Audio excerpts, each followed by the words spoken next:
하나님 말씀 보겠습니다. 하나님 말씀은 먼저 신약성경 고린도후서 12장 7절에서 10절을 함께 봉독하겠습니다.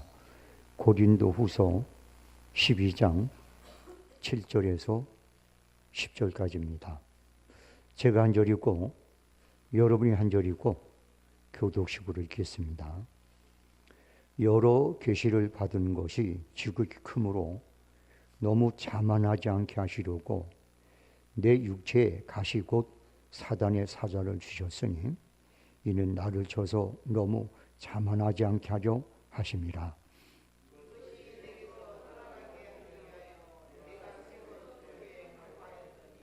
나에게 이르시되 내 은혜가 내게 족하도다. 이는 내 능력이 약한 데서 온전하여 짐이라 하신지라. 그러므로 도리어 크게 기뻐함으로 나의 여러 약한 것들에 대하여 자랑하리니 이는 그리스도의 능력이 내게 머물게 하려 함이라.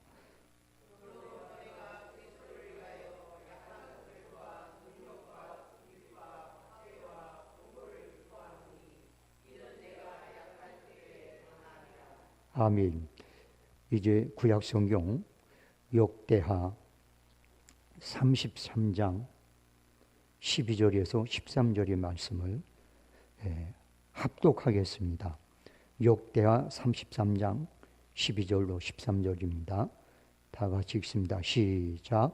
그가 환난을 당하여 그의 하나님 여호와께 간구하고 그의 조상들의 하나님 앞에 크게 겸손하여 기도하였으므로 하나님이 그의 기도를 받으시며 그의 간구를 들으시사 그가 예루살렘으로 돌아와서 다시 왕위에 앉게 하심에 므낫세가 그제서야 여호와께서 하나님이신 줄을 알았더라. 아멘. 기도하겠습니다.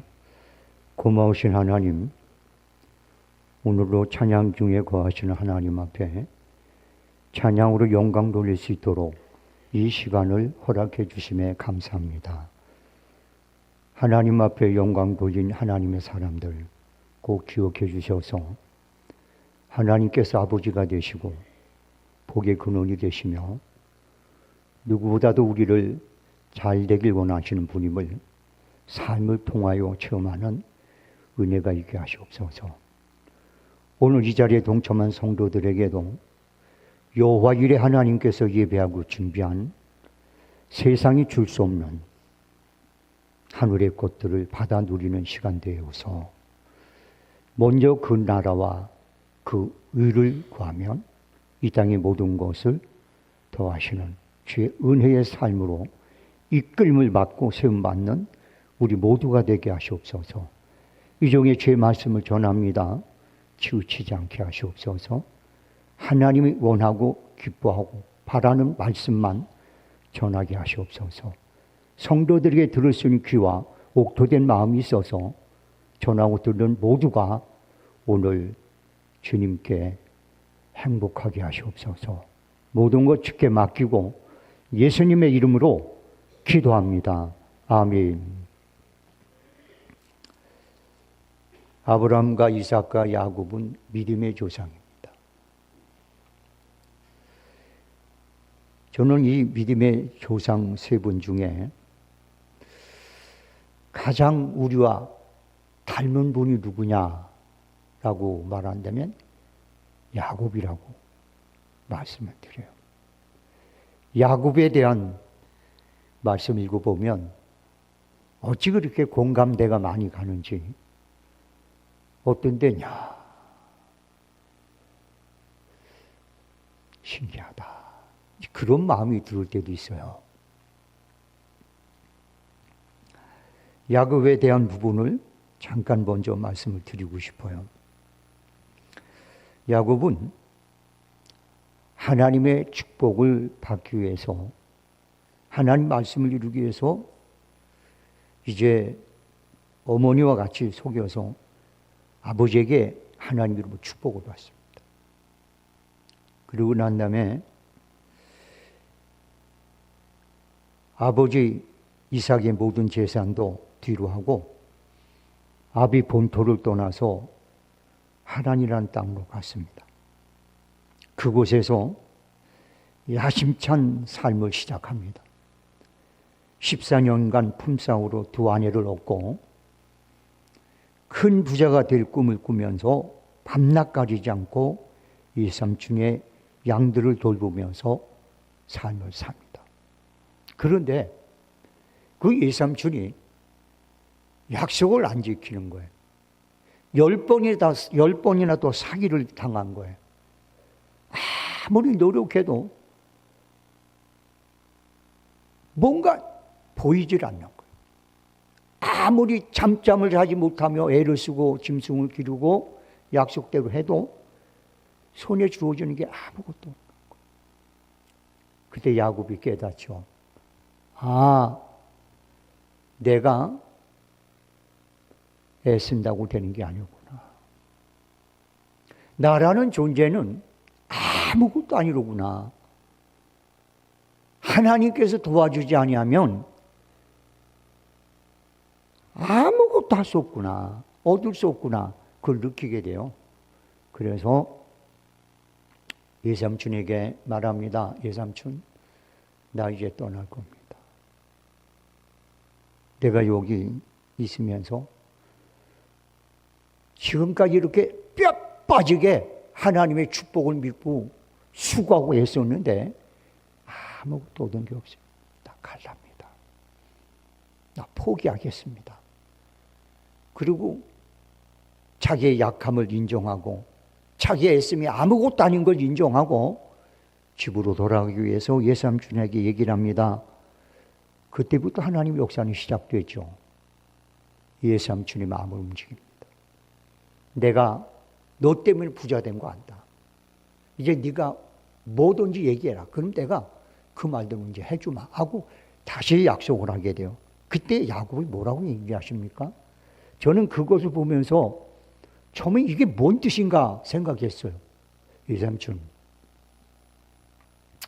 지금서부터 외삼촌의 양을 검은 양이라든가 얼룩얼룩한 양은 다 골라내겠습니다. 그래서 외삼촌한테 드리고 모든 양은 하얀 양, 털이 그 양만 내가 키우겠습니다. 그런데 그렇게 하얀 양만 가지고 키우는데 거기서 얼룩얼룩한 양이 나오고 검은 양이 나오면 내가 그거는 내 것으로 생각하고 일하겠습니다. 그랬더니 외삼촌이 생각해 보니까 어때요, 여러분들? 아니, 하얀 양끼리 사는데 무슨 얼룩양이 나오겠어요? 오케이, 그렇게 하자. 그 야곱이 하는 얘기가, 만약에 내가 외삼촌 양을 키우다가 얼룩얼룩하지 않은 양을 한 마리로 내가 가져온다면 그건 외삼촌 걸 갖고 뺏어 가십시오. 그렇게 해요. 그랬더니 외삼촌이 알았어. 그랬더니 검은 양, 얼룩얼룩한 양은 전부 다 골라냅니다.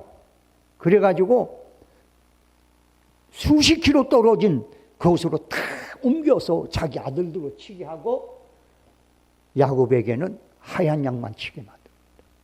그런데 말이죠, 하나님께서 은혜를 베풀어 주셔서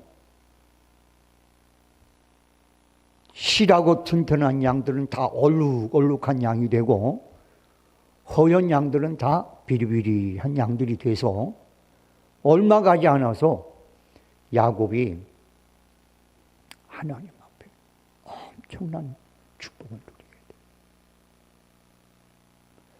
이게 무슨 의미인 줄 아십니까, 여러분들? 내가 할 수 있는 건 아무것도 없다는 사실을 삶을 통해 고백한 거예요. 이제 하나님이 하셔야 된다는 거예요. 이제 하나님이 역사해야 된다는 거예요. 그게 바로 그 사건이에요. 여러분, 그 사건에서 뭘 배우세요? 내가 할 모든 것을 포기하고 하나님만이 할 수 있는 부분에 대해서 자기 올인시켰을 때, 그때 하나님은 야곱아, 너 이제 네가 약한 거 알지? 네. 네가 부족한 거 알지? 네. 네가 할 수 있는 거 아무것도 없는 거 알지? 네. 그러면 내가 시작할게. 그렇게 해서 시작해서 야곱을 하나님이 당대 큰 거부, 아버지의 모든 재산을, 이삭의 재산을 가졌던 형보다 더 많은 재산을 갖게 되는 그런 축복의 삶을 살게 됩니다. 사랑하는 성도 여러분들, 하나님은 모든 믿음의 사람들의 삶을 통하여 우리에게 가르쳐주고자 하는 교훈이 있습니다. 그게 뭔지 아십니까? 너는 스스로 할 수 있는 것이 아무것도 없는 존재다 라는 것을 깨닫게 하시는 거예요. 너는 짐승과 똑같은 존재임을 알아라 라는 것을 깨닫는 거예요. 여러분들 전도자, 지혜자 솔로몬은 전도서 3장 18절에서 이런 고백을 합니다. 전도서 3장 18절 올려주세요.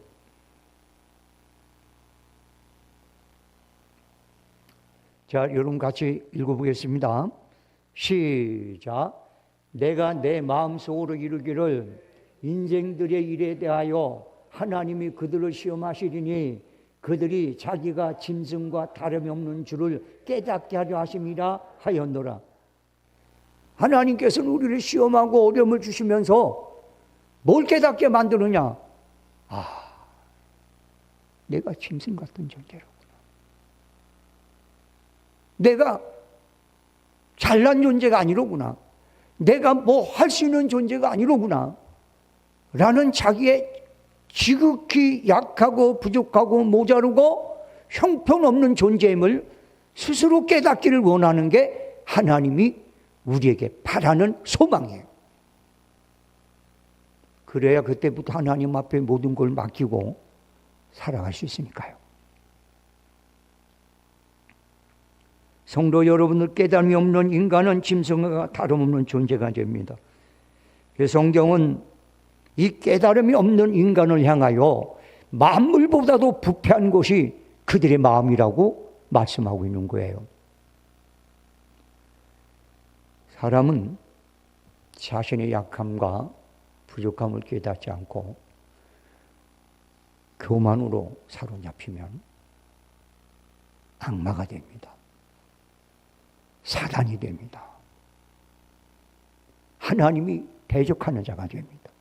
더 나아가서 하나님이 대적하는 존재가 되어버립니다. 시편 49편 20절에 이런 말씀이 있어요.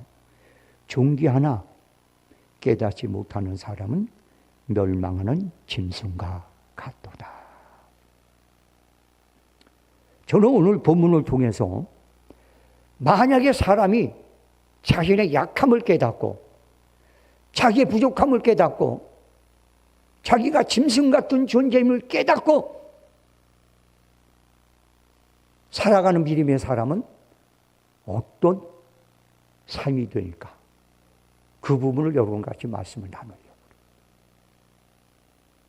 한번 여러분들이 오늘 제가 말씀을 전하는 말씀과 자신의 직강자 살아왔던 삶을 한번 거울을 비춰주지 비춰보시기 바랍니다. 원래 하나님 말씀은 거울이거든요. 우리 거울. 그래서 말씀을 딱 놓고 나를 비추면 내가 교만한 부분이 보이고 내 고집이 보이고 내 어리석음이 보이고 내 모든 것들이 드러나게 돼 있어요. 그래서 하나님의 말씀은 온전한 말씀이 전해질 때만이 우리가 그걸 발견하는 거예요. 근데 오늘날 많은 메시지가 사람들을 위한 메시지를 전하기 때문에 그게 발견이 못 되고 자꾸 그냥 니 잘났다고 자꾸 해주기 때문에 이 교인들이 겸손하지 않고 겸손한 척하지만 세상 사람보다 더 교만한 상태로 살아갈 때가 많이 있어요.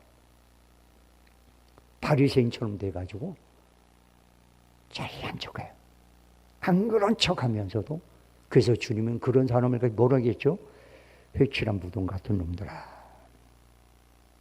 독사의 새끼들아, 지옥의 판결을 피하지 못할 자들아.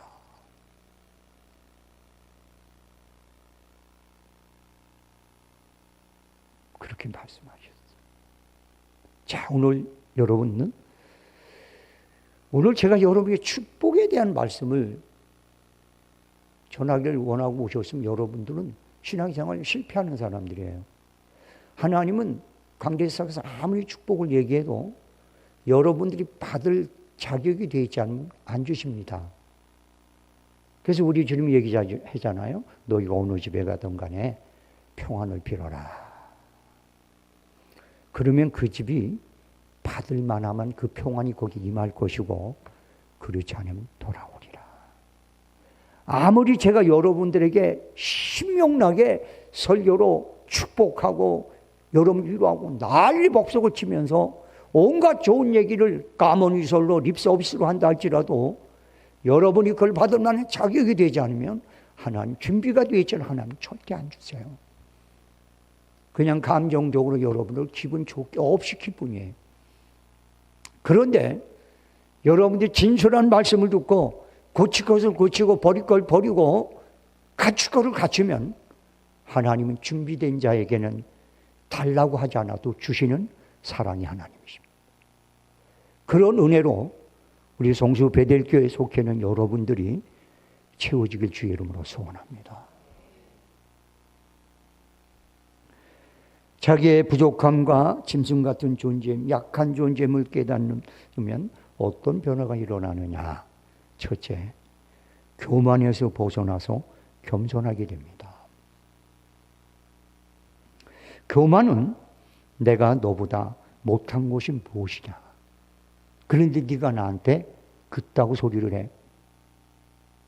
네가 뭔데 나보다 잘난 것도 없는데 그런 말을 하냐?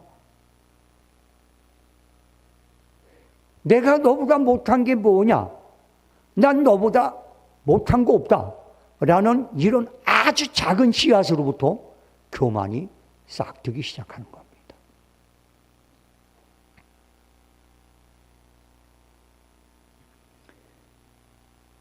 주님께서 말씀하신 바리새인과 세리가 기도하는 장면을 여러분 잘 알 거예요.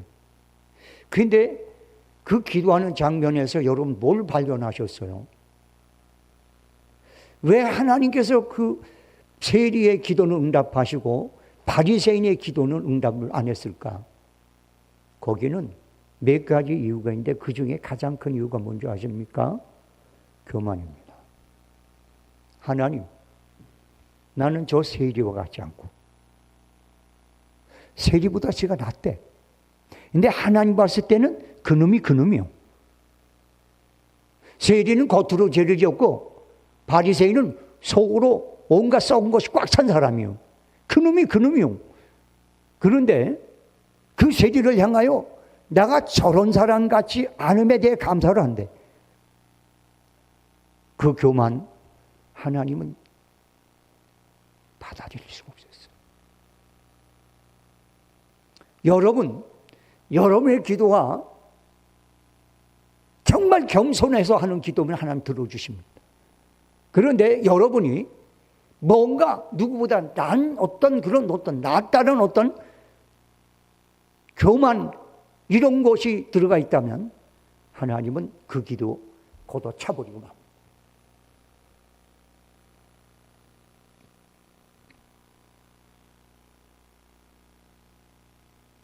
하나님은 겸손한 자와 함께하고 교만한 자를 대적하고 물리치신다고 말씀하셨어요. 그러므로 하나님은 겸손한 사람의 기도를 들어주실 뿐만 아니라 그에게 힘이 되고 능력이 되고 산성이 되고 도우시는 분이 되십니다. 그렇기 때문에 여러분들, 내가 부족한 존재, 짐승 같은 존재라는 사실을 상대방과 같이 비교하지 않고 하나님 앞에 절대적인 자기 자신의 그런 약함을 알고 인정하고 겸손하면 그 사람은 축복받은 사람입니다.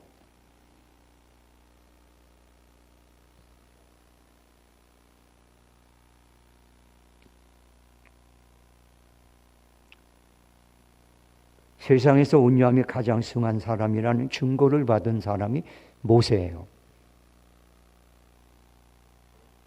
그런데 그는 나이 40이 되니까 왕궁에서 배우신 모든 교육은 다 받았어요. 귀족들이 받는 교육 다 받았어요. 그 정도면 대단한 거예요. 그쯤 되니까 40 정도 되면 이제 가장 인생의 황금기 아닙니까? 내가 이제 내 백성을 구해야 되겠다. 막 이런 마음을 갖고, 이 정도면 나는 자격이 있다고 생각한 거예요. 이 정도면 준비가 됐다고 생각한 거예요. 그러고 나서 슬슬 어선거로 나가보니까 애굽 사람이 자기 동물, 자기 민족을 괴롭히는 거예요. 한 방에 때려 죽여버립니다.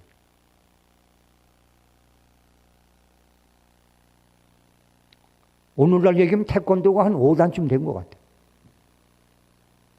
귀족이니까 태권도도 배우고 무도도 배우고 다 배웠을 거예요. 검도도 배우고 병법도 배우고 다 배웠을 거예요. 한 방에 때려 죽여버려요. 근데 그 일로 인하여 그는 광야로 도망가게 되고 살인자가 돼서 거기서 짐승과 똑같은 삶을 살아요. 하나님께서는 40년간 모세를 짐승처럼 살게 만들어. 40년간 귀족 생활을 했던 그를 40년간 짐승처럼 살게 만들어. 그러고 난 다음에 찾아오십니다. 그리고 사명을 맡길 때 모세는 이렇게 말합니다. 하나님, 나는 말로 변변치 못합니다. 내가 할 수 있는 것은 아무것도 없습니다. 나는 안 됩니다. 보낼 만한 자를 보내십시오. 그때 하나님, 그게 바로 너야. 이제 너는 네 자신이 짐승보다도 못하다는 사실에 대해서 인정했으니까 이제 너는 내 말을 들을 수밖에 없고 나를 따를 수밖에 없고 내가 너에게 인도할 때 너는 노면하지 않을 수 있어. 그러니까 시작하자 이 얘기예요. 우리는요 은근히 잘난 게 많아가지고 말씀 듣는데 그게 분명히 하나님 말씀인데도 자기 성질이 안 맞으면 노면이에요. 자기 마음이 안 들면 걷어내쳐버리고 말이에요. 하나님 말씀을 하루 한 시간 내내 듣고 돌아가면서도 침패대받고 지나갑니다. 교만해서 그런 거. 지가 잘났다고 생각하긴 그런 거. 그래서 여러분들 교만한 사람은 절대 하나님의 말씀이 들어가지 않습니다. 그런 사람은 하나님 말씀이 부닥치게 돼 있어요. 그래서 교만한 자를 말씀이 되신 하나님이 퇴적한다라고 그렇게 말하고 있는 거예요.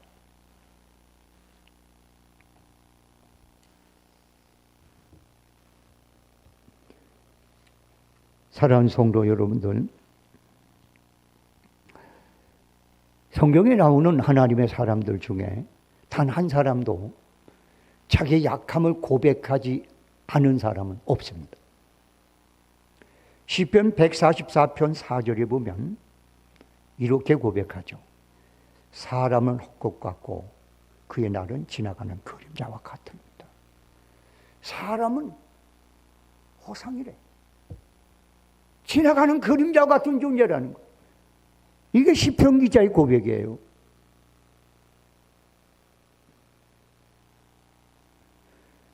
성경에 나오는 수많은 하나님의 사람들, 그들은 하나님 앞에서 자신의 약함과 모자란 존재를 고백하여서 하나님의 큰 은혜를 누렸던 사람들입니다.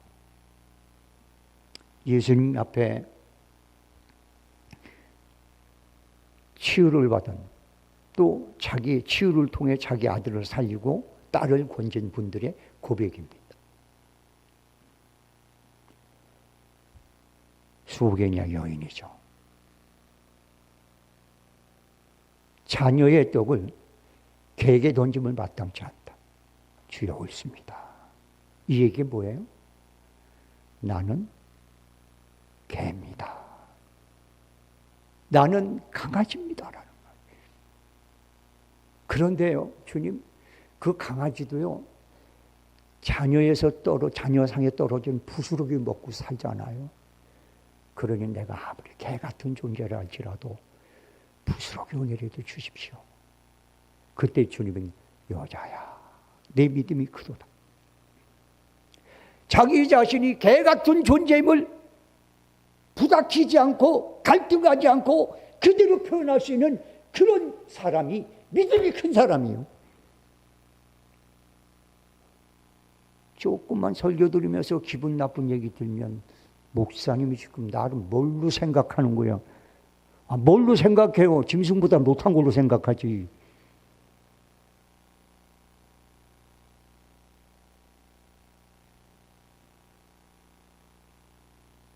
그게 내가 하는 거예요? 하나님 말씀 전하는 건데요. 로마의 백부장 보세요. 대단한 사람 아닙니까? 식민지의 나라에 와서 백부장 정도가 되면요, 이건 날아가는 새 떨기는 그런 권세가 있는 사람이에요. 근데 주님이 자기 딸을 건지기 위해서 왔을 때 그냥 뛰어나가서 높이 저러면서 주여 내 집에 오늘 내가 감당하지 못하겠사오니 그저 말씀만 하옵소서.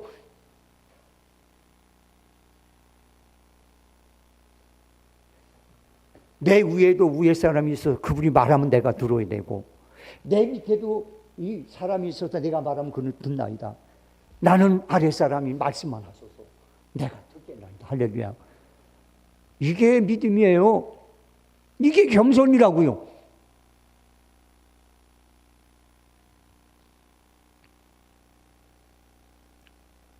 여러분들, 나는 어린아이입니다. 나는 죄인입니다. 나는 입술이 둔한 자입니다. 나는 죄인 중에 괴수입니다. 이렇게 고백한 믿음의 사람들을 하나님 들어서 사용하셨어요. 왜? 이분들이 겸손하기 때문에 그렇습니다. 여러분들, 우리가 세상을 살아가면서 너와 나 관계는 중요한 관계지만 더 중요한 게 있어요. 하나님과의 나의 관계입니다.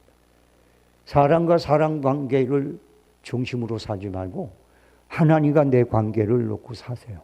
그래서 우리가 겸손할 땐 사람 앞에서가 아니라 하나님 앞에서, 우리가 약할 땐 하나님 앞에서 약함을 고백하는, 하나님 앞에 자신을 제대로 세워서 약함을 고백하고 짐승 같음을 고백하는 그런 겸손이 있을 때 하나님은 기꺼이 우리를 들어 쓰십니다. 난 여러분들이 그렇게 되길 주의 이름으로 소원합니다. 그 다음에 두 번째는 하나님 의지하게 돼요. 야곱처럼. 여러분들요, 자기가 약하고 짐승 같고 아무것도 내가 해서 할 게 없다고 생각하는 그런 진짜 믿음이 생기면 하나님 의지하게 되는 거예요. 그때는 진짜로 하나님 의지하게 돼요. 하나님이 이렇게 얘기했어요. 내가 못할 일이 있겠느냐. 하나님은 못할 일이 없어요. 전지전능하시거든요. 성경은요, 제일 첫 번째 나오는 게 다 중요하지만 가장 중요하게 여겨져요. 성경에서 가장 중요한 성경이 제일 중요한 게 뭐죠? 창세기예요. 여러분, 창세기 공부 많이 하셔야 돼요. 창세기 첫 번째, 하나님이 태초에 천지를 창조하시니라. 창조주 하나님. 하나님이 세상 주인이래요. 그 다음에 시편에서 여러분들 어떤 사람은 시편 23편 여호와는 나의 목자시니 내게 부족한, 이게 가장 중요하다고 생각하잖아요. 그렇지 않아요. 시편은 1편이 제일 중요해요. 복 있는 사람은.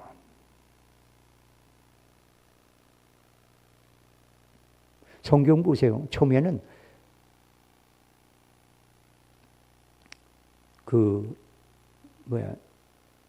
바나바와 바울. 이름이 그렇게 나와요. 바나바와 바울로 나와요. 그런데 어느 시간서부터는 바울과 바나바로 바뀝니다. 왜? 중요성이 바뀌어서 그런 거예요.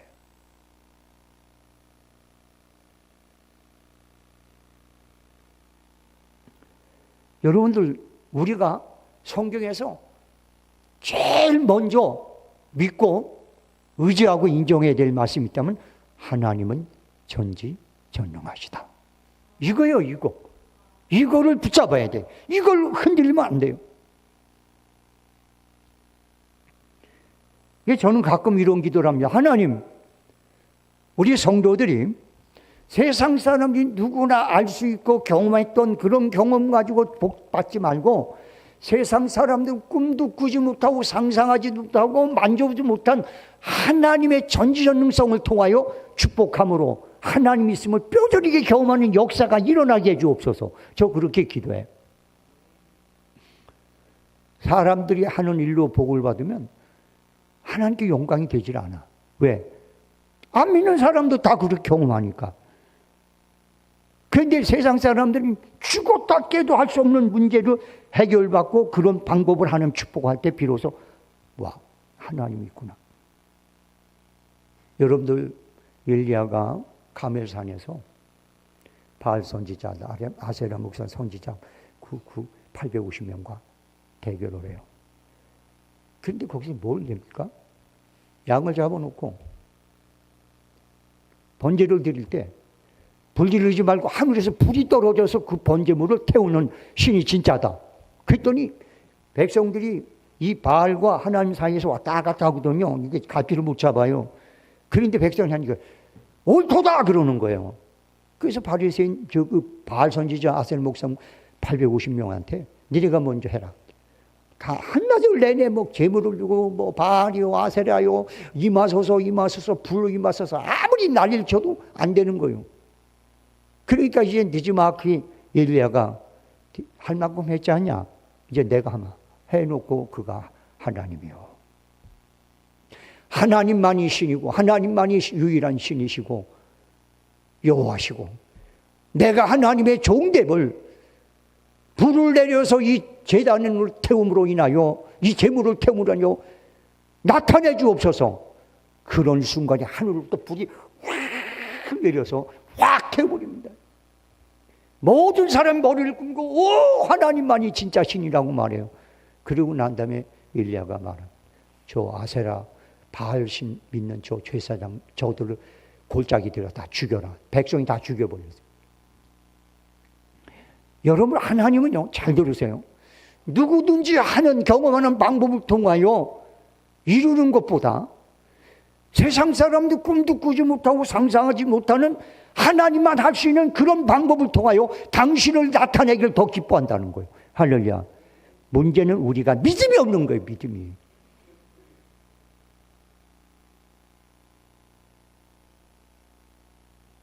우리 주님이 이런 말씀했어요.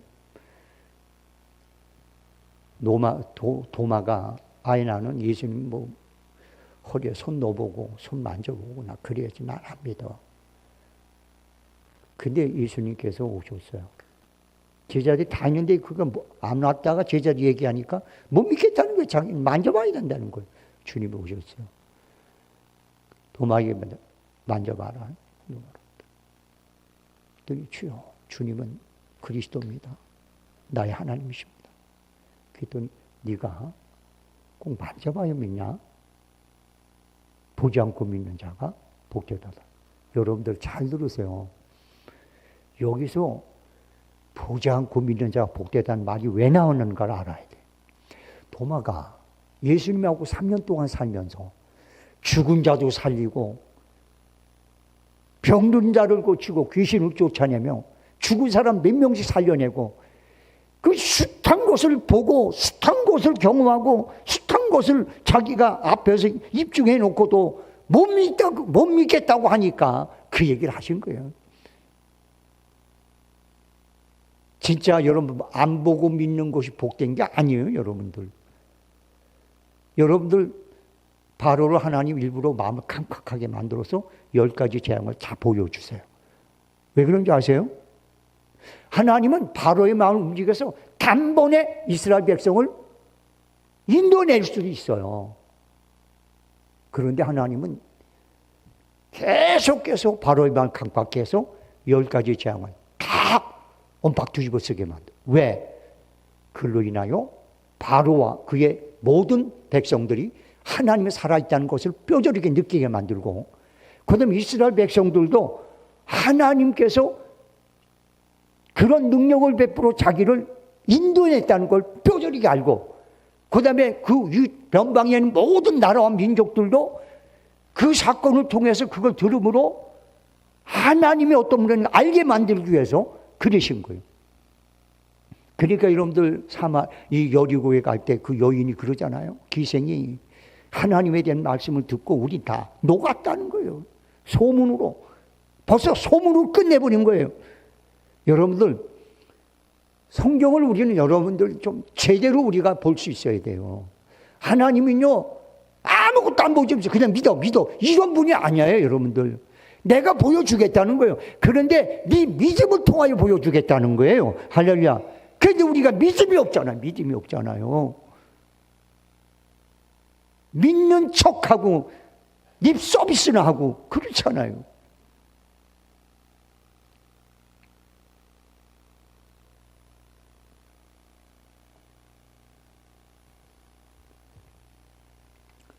시편 91편 9절에서 11절 말씀 올려주실래요? 시편 91편 9절로 11절. 자, 한번 읽어볼게요. 시작. 내가 말하길 여호와는 나의 피난처라고 지존 자를 너의 거처로 삼았으므로 화가 내게 미치지 못하며 재앙이 내 장막에 가까이 있지 못하리니 그가 너를 위하여 그의 천사들을 명령하사 내 모든 길에서 너를 지키게 하심이라. 그들이 그들의 손으로 너를 붙들어 발에 돌이 붙이지 않게 하시리로다. 아멘. 하나님이 내 피난처입니다. 나 하나님 의지합니다. 그랬더니 하나님이 천사를 통해서라도 우리를 지키고 보여준다는 거예요. 해볼 만하다고 생각하면 의지 안 하거든요. 여러분이 왜 의지 안 하고 자꾸 지 방법 쓰는 줄 아세요? 지가 잘났다고 생각하고 자기 능력 꽤 있다고 생각하기 때문에 그러는 거거든요. 여러분 다윗은요 골리앗도 때려 죽이고요. 그건 용사였어요. 대단한 분이에요. 백성들이 말합니다. 사울이 죽인 자는 천천히요. 다윗이 죽인 자는 만만이다. 그런데 그분이 시편에서 가장 많이 고백한 게 뭔지 아세요? 여호와는 나의 목자요. 여호와는 나의 산성이요. 여호와는 나의 도움이요. 할렐루야. 그래서 하나님은 다윗을 끝까지 버리지 못한 거예요. 시편 28편 7절에 보니까 여호와는 나의 힘과 나의 방패시니 내 마음이 저를 의지하여 도움을 얻었도다. 그러므로 내 마음이 크게 기뻐하며 내 노래로 저를 찬송하리로다. 사랑하는 성도 여러분들, 하나님의 강력한 능력과 힘이 함께 했던 사람들의 특징이 뭔지 아십니까? 하나님을 의지했다는 겁니다. 난 여러분들이 자기의 연약함을 솔직하게 고백하고 인정하고 하나님을 의지하는 믿음으로 세워지길 주의 이름으로 소원합니다.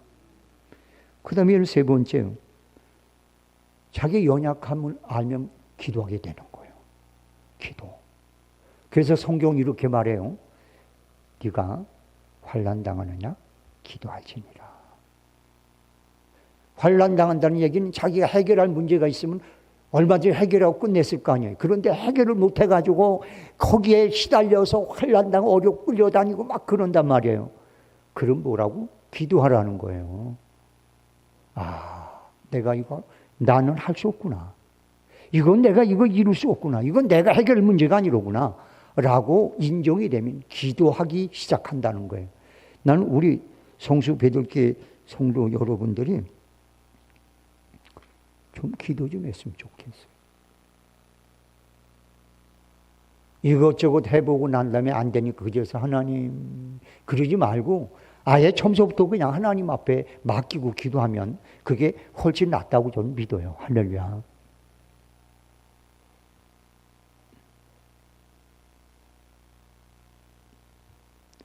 야고보서 5장 13절의 말씀은 이런 말씀이 있어요. 너희 중에 고난당하는 자가 있느냐? 그는 기도할 것이오. 예.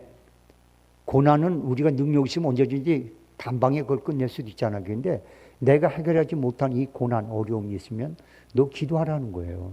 그래서 어떤 분은 이런 얘기죠. 고난은 기도하라는 하나님의 사인입니다. 여러분 뜻대로 안 되는 거 있잖아요. 하나님 기도하라고 사인 주시는 거예요. 하나님이 해결하겠다는 거예요. 기도 좀 하세요. 할렐루야. 옆에 계신 분과 한번 인사 한번 할까요? 기도 좀 합시다. 한 번 더 합니다. 에이, 말로만 하지 말고 진짜. 시작. 예.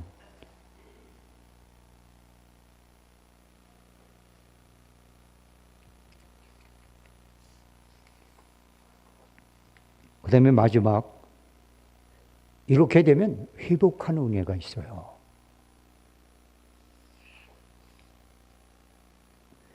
오늘 저하고 여러분이 이 역대하 33장 12절로 13절을 읽었거든요. 자, 한번 이 말씀 여기 올려주실래요? 역대하 33장 12절로 13절.